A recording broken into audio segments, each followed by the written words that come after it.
sao nhất cắn đầu kinh kia mà này chuông à service đó đấy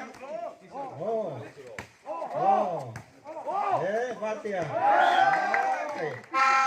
anh ấy mà đi phát tu mà nó sẽ là cái gì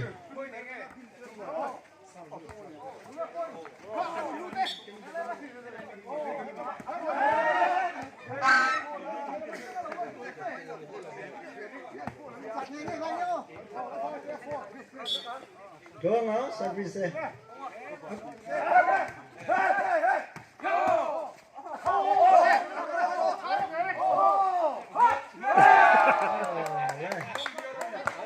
getting point.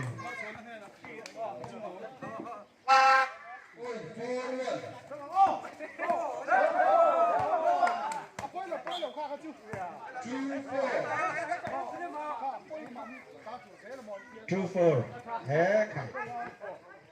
Mà ngay. Sure ya.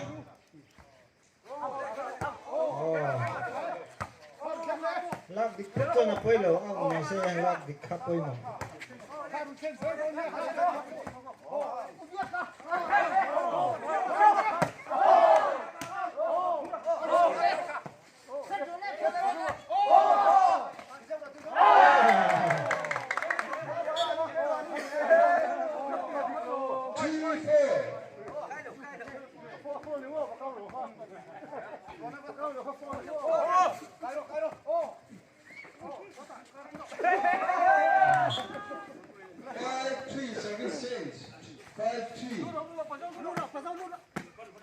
Cái lù lậu chưa đi cẩn trôi mày à?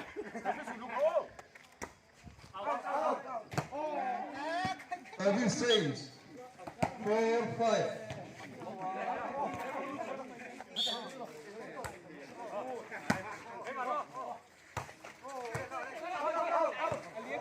Oi, 5-0.